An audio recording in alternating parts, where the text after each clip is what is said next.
Kant said that there is such thing as pure reason. At once, he showed us that there is a kind of contradiction which is called antinomy. If we liken his philosophy to the equivalent of Buddhism, pure reason corresponds to Buddha nature. But, in Buddhism, there is no such thing as contradiction or antinomy. On the contrary, Buddhism talks about there being no contradiction in the four aspects, that is, between noumenon and phenomenon.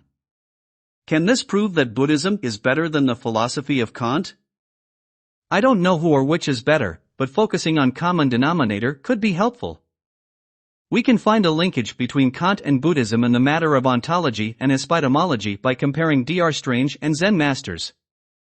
Dr. Strange distorts time and space. So do Zen masters in the East, but in a different way. In West, people basically think I am what I am and the world surrounding him is the goal to conquer. But, in Zen Buddhism, I am not the one who exists, but provisionally exists by the result of temporal causal association. It was Kant who revolutionized the concept of recognition. He thought even though there is such thing as a thing in itself, we can recognize it only by our a priori set methods of recognition. Zen masters tried to change, not the thing in itself, but his recognition category, leading to giving them the ability to see the thing in itself, so they came up with a lot of Zen riddles, which ordinary people cannot understand because they only can see things as seen from our a priori set methods or lens.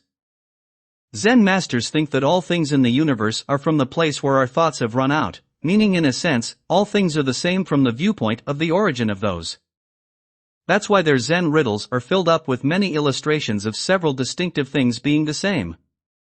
For instance, if one asks what Buddha is, they would answer like Buddha is a rod used for dung disposal in the Katsi.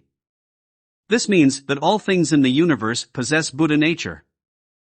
If they want to more specifically explain, they would answer like Buddha is 3 rolls of textile, which means a man who uses those rolls for his garment, that is, man himself. In other words, they are claiming that human beings already have Buddha nature, as opposed to our natural notion that we need to spend some time to training ourselves before we become a Buddha.